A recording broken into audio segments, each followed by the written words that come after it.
તો અમદાવાદમાં પણ વરસાદ પડ્યો હોય જેને કારણે નિકોલના નીચાણવાળા વિસ્તારોમાં પાણી ભરાઈ જવા પામ્યા. તો નિકોલના ગોપાલ ચોક પર રસ્તા પર ઘૂંટણસમાં પાણી ભરાયા. રસ્તા પરથી પસાર થતા વાહન ચાલકોને ભારે હાલાકી વેઠવાનો વારો આવ્યો. વરસાદના વિરામ બાદ પણ રસ્તા પર વરસાદી પાણી યથાવત છે. મહાનગરપાલિકાની પ્રી મોન્સૂન કામગીરી પર અનેક સવાલ ઉઠ્યા છે. રજૂઆતો છતાં તંત્ર તરફથી કોઈ કાર્યવાહી ન કરવાના આક્ષેપ કરવામાં આવ્યા છે.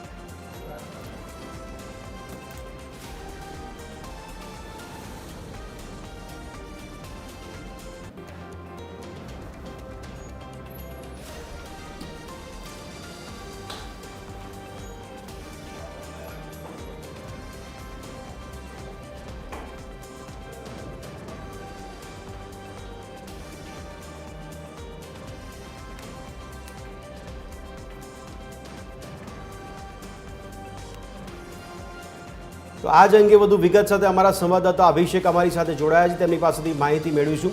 અભિષેક, જણાવશો અત્યારે વરસાદી માહોલ કેવો જોવા મળી રહ્યો છે? વરસાદી માહોલને કારણે લોકોની હાલાકી કેવી પડી રહી છે? તેના સ્થાનિકો દ્વારા શું કહેવામાં આવી રહ્યું છે? કયા પ્રકારની રજૂઆત છે અને પ્રી મોન્સૂન કામગીરીને લઈને શું કહેવું છે?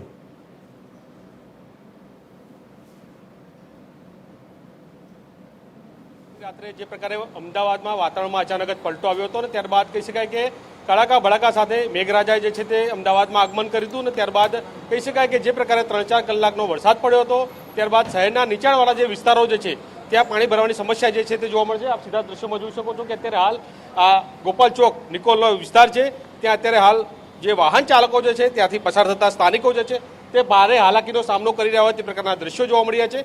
કેમ કે જ્યારે આ પ્રકારનો માહોલ સર્જાતો હોય છે કેમ કે એએમસી પર ખાસ કરીને સવાલ થતા હોય છે. જ્યારે પ્રી મોન્સૂનની કામગીરી આવે છે ત્યારે મોટી મોટી વાતો કરવામાં આવે છે, કરોડો રૂપિયાના બજેટ જે છે તે ફેરવવામાં આવતા હોય છે, પરંતુ એ બજેટના જે પૈસા હોય છે એ ક્યાં જાય છે? લગભગ આ સ્થિતિ જોયા પછી લાગે છે કે તમામ પૈસા જે છે તે ક્યાંક પાણીમાં જતા હોય તે પ્રકારના દ્રશ્યો જોવા મળી રહ્યા છે.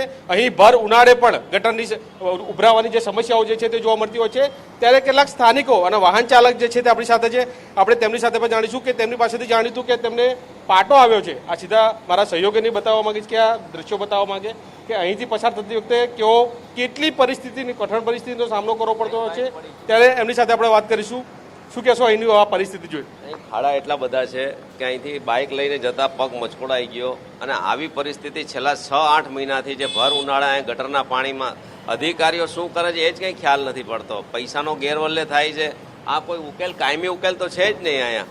આ જ્યારે ગટર લાઇનના પાઇપ ઉતારી દીધા, સામે લાઇન ચાલુ કરે તો જ આ પાણીનો નિકાલ થાય, ત્યાં સુધી આ જ પરિસ્થિતિ રહેવાની છે. અધિકારીઓને અહીંયા લઈ આવીને અહીંયા ઊભી રાખો, 2 કલાકે ગટરના પાણીમાં ઊભા રહો. એર કન્ડિશન ઓફિસોમાં બેસે છે એને અહીંયા ખરેખર મોકલો. બિલકુલ, એટલે કે તંત્રમાં રજૂઆત કરી હોય, અત્યાર સુધી કોઈ અધિકારી આવ્યા હોય આ પરિસ્થિતિને નિહાળવા માટે? બેદરકારી, ટોટલ બેદરકારી છે. અધિકારીઓ પૈસાથી જ મતલબ રાખે છે, કોઈ કામ સરખું તો કરતા નથી. પૈસા પૂરો ટેક્સ લે છે, પૈસાનો વહીવટ ગેરવલ્લે થાય છે, દરેકના કમિશન મળે છે. આ રોજની મગજમારી છે. આ છેલ્લા 6 મહિનાથી ગટરની અંદર અમે હરવા ફરવાનું અને હેરાનગતિ પુષ્કળ પ્રમાણમાં છે. ગટરના પાણીમાં જ રહેવાનું, બાળકોને સ્કૂલે જવાનું, ધંધા અર્થે જવાનું. બિલકુલ, એટલે કે અન્ય વાહન ચાલક છે, આપણે તેમની સાથે પણ જાણીશું. કેટલા સમયથી આ પરિસ્થિતિનો આપણે સામનો કરો છો? અરે આ વર્ષોથી આ જ પરિસ્થિતિ છે અને આ છેલ્લા 2 મહિનાથી તો ગટરના પાણીથી તો એવા અમે કંટાળેલા છીએ ને. આ બધી સોસાયટીઓમાં ગટરનું પાણી ભરેલું છે. બતાવો આ બધી સોસાયટીમાં, આ બાજુની સોસાયટીમાં હજી ગોઠણ પાણી છે. બિલકુલ, એટલે આ પ્રકારે જ્યારે પાણી ભરાતું હોય ત્યારે રોગચાળો પણ વકરતો હોય છે. શું કહેશો એને? અરે રોગચાળો તો અત્યારે ફૂલ છે. અહીંયા આપણે હીરપરા સાહેબનું હોસ્પિટલ છે ત્યાં અત્યારે જુઓ કેટલા બાળકોને ઝાડા ઉલટી થઈ ગયા છે. બિલકુલ, એટલે કે આ પ્રકારની એ છેલ્લે 7-8 મહિનાથી પરિસ્થિતિ આ પ્રકારની જોવા મળી રહી છે. ગટરના પાણી ઉભરાતો છે. ભર ઉનાળે જે છે તે અહીં વરસાદ જેવી સ્થિતિનું સર્જન થતું હોય છે તે પ્રકારનું સ્થાનિકોનું કહેવું છે. આ સીધા દ્રશ્યોમાં જોઈ શકો છો કે આ ગાડી જે છે તે અહીં પડી છે. તે ગાડી પણ વરસાદી પાણી ભરાવાના કારણે થઈને આ ગાડી જે છે તે બંધ થઈ છે. સાથે સાથે બીજી તરફ આપ દ્રશ્ય જોઈ શકો છો કે એક યુવતી જે છે તે પોતાની એક્ટિવા લઈને અહીંથી પસાર થઈ રહી હતી ને ત્યારે એક્ટિવા જે છે તે પણ બંધ થઈ ગઈ છે. એટલે લોકો જે છે તે ક્યાંક વાહનને ધક્કા મારવાની પરિસ્થિતિનું સર્જન થાય છે. ઘણા લોકો તો એવા છે કે પોતાની ગાડી જે રસ્તા પર છોડીને પણ ઘર તરફ જવા માટે મજબૂર બન્યા છે.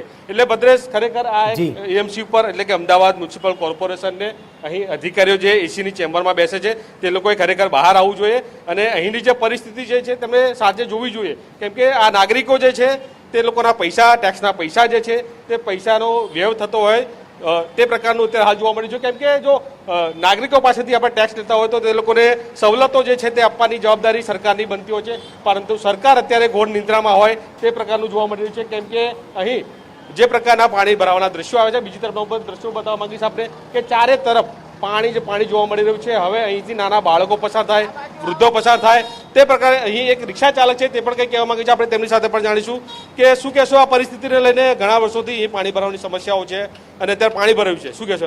આ થોડા વરસાદમાં આ બધો પ્રોબ્લેમ થાય જ છે. લોકોના ઘર કાપ્યા વગર છે ને આ રોડની સમસ્યા કરો તો અમારા માટે સારું છે. બિલકુલ, એટલે કે લોકોના ઘર કાપવાની વાત જે છે તે કરવામાં આવતી હોય છે ત્યારે પરિવાર સાથે લોકો અહીંથી નીકળતા હોય છે, તે લોકો પણ હાલાકીનો સામનો કરી રહ્યા છે. નાના બાળકો, વૃદ્ધો લોકો જે છે તે આ ગંદા પાણીમાંથી, એટલે કે અત્યારે હાલ જે પ્રકારે આ વરસાદી પાણી છે તેમાંથી ગટરનું પાણી જે છે તે પણ બેક મારી રહ્યું છે અને તે જે છે તેમાંથી પસાર થવા માટે મજબૂર બન્યા છે. રોગચાળો જે છે તે પણ વકર્યો છે. એટલે પાણીના કારણે થઈને જે ચામડીના રોગો થતા હોય છે, કોલેરાના જે અલગ અલગ પાણીજન્ય જે રોગો હોય છે તે થતા હોય છે અને તેને લઈને પણ રોગચાળો જે છે તે આ વિસ્તારની અંદર વકર્યો હોય તે પ્રકારની માહિતી મળી રહી છે. આપ દ્રશ્ય જોઈ શકો છો કે તમામ લોકો જે છે તે પોતાના વાહનને ધક્કો મારીને અત્યારે હાલ પાણીમાંથી પસાર થઈ રહ્યા છે. એક બેન જે છે તે પોતાના એક્ટિવાને લઈને અત્યારે પોતાના ઘરનો સામાન લેવા માટે નીકળે છે, પરંતુ આપ જોઈ શકો છો કે કેટલી કઠિન પરિસ્થિતિમાંથી તેઓ અત્યારે હાલ પસાર થઈ રહ્યા છે. એટલે ભદ્રેશ, મહત્વનું કહી શકાય કે હવે એએમસીના અધિકારીઓ ક્યારે જાગે છે, પોતાની એસીની ચેમ્બરમાંથી બહાર નીકળે છે અને આ પરિસ્થિતિ જે છે તેને ક્યારે નિકાલ લાવે તે હવે જોવાનું રહેશે. જી ભદ્રેશ. જી અભિષેક, ખૂબ ખૂબ આભાર અમારી સાથે જોડાવા બદલ, સમગ્ર માહિતીને ચિતાર આપવા બદલ. આ દ્રશ્યોનો આપનો રિપોર્ટ જોઈને હવે કોર્પોરેશનના તંત્રના અધિકારીઓ જાગે તેવી આશા રાખીએ છીએ. ધન્યવાદ.